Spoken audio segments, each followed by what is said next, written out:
जब पांडव और कौरव गुरु द्रोणाचार्य के यहाँ शिक्षा ग्रहण कर रहे थे, तभी एक घटना घटी।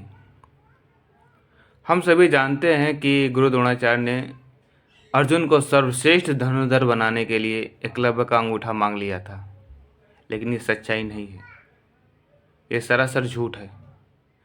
सच्चाई क्या है, चलिए हम आपको बताते हैं। तो जब यह घटना घटी तो सारे शिष्य वहीं पर मौजूद थे। सभी को आश्चर्य हो रहा था कि गुरु द्रोणाचार्य ने ऐसा क्यों किया। एकलव्य इतना अच्छा और गुरु को इतना मानने वाला, गुरु की पूजा करने वाला शिष्य, और गुरु ने बदले में अंगूठा मांग लिया, उसका पूरा जीवन बर्बाद कर दिया, उसका सारा खेल ख़त्म कर दिया। तो सभी चिंतित थे, सभी सभी को आश्चर्य हो रहा था। लेकिन उनमें से एक आदमी था जिसको जरा सा भी आश्चर्य नहीं हो रहा था। वो था अर्जुन। अर्जुन को पक्का विश्वास था, पक्का यकीन था कि उसके गुरु ने जो किया है और बहुत सोच समझ के किया होगा। उसको पक्का यकीन था कि भले मुझे आज नहीं पता है, लेकिन जो मेरे गुरु ने किया है वो बहुत ही सोच समझ के ही किया होगा। ये जो दुर्योधन था बड़ा परेशान रहता था इसी बात से कि गुरु द्रोणाचार्य अर्जुन को बहुत मानते हैं, बहुत बनती है अर्जुन में और गुरु में। तो दुर्योधन चाहता था कि कैसे भी करके अर्जुन बर्बाद हो जाए, क्योंकि ये न तो धनुर्विद्या में अर्जुन से आगे था, न बुद्धिमत्ता में आगे था, न शारीरिक बल में आगे था। ये अर्जुन से बहुत कमज़ोर था। तो करे भी क्या? अब समझिए, कमज़ोर आदमियों की स्ट्रेटजी होती है। क्या स्ट्रेटजी होती है? ध्यान से समझिए। मजबूत आदमियों की शक्ति उनके अपनों के साथ में होती है। मजबूत आदमियों की शक्ति उनके अपनों के साथ में होती है। अगर मजबूत आदमी को आपने अपनों से अलग कर दिया ना, तो मजबूत आदमी भी टूट जाएगा। मजबूत और गुणी आदमी को कमज़ोर करने का तरीका है उसे उसके अपनों से अलग कर दो, उसकी ताकत कमज़ोर हो जाएगी।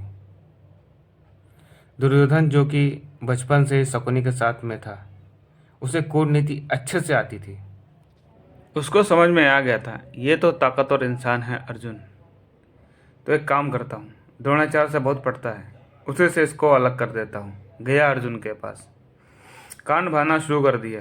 देखा भैया कैसा गुरु है, अंगूठा ही मांग लिया उसका।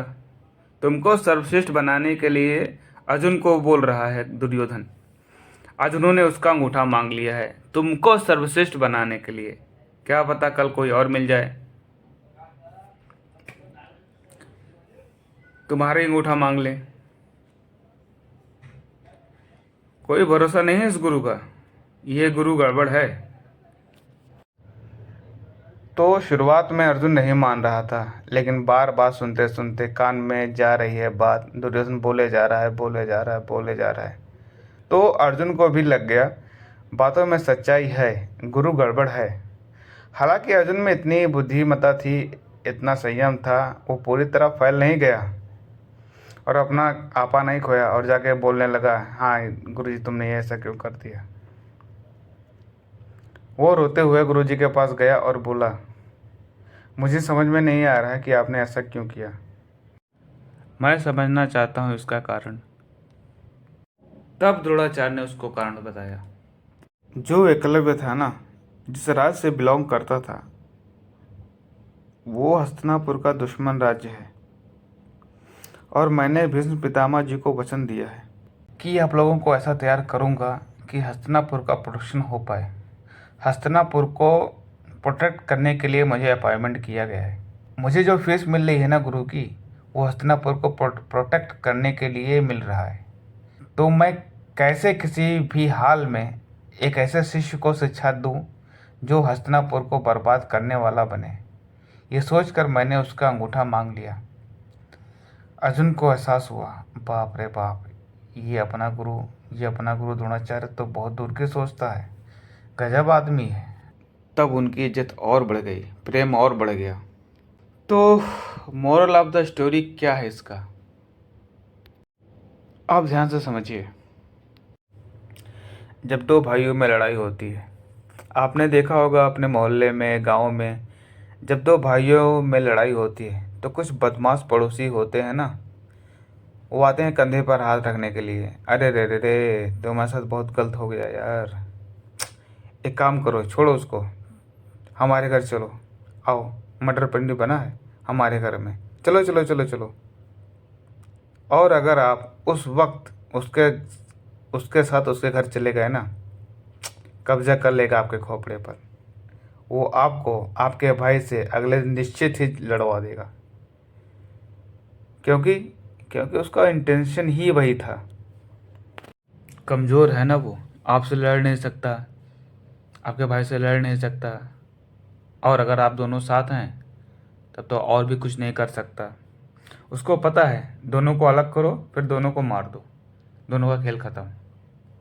ऐसा जब कभी हो ना, आपका दोस्त हो, भाई हो, किसी से लड़ाई हो रही हो और कोई तीसरा पर्सन आके हस्तक्षेप कर रहा हो, तुरंत उसको मना कर दो, ए निकल जाओ यहाँ से, मेरा भाई है, मेरा दोस्त है, तुम कौन होते हो बोलने वाले।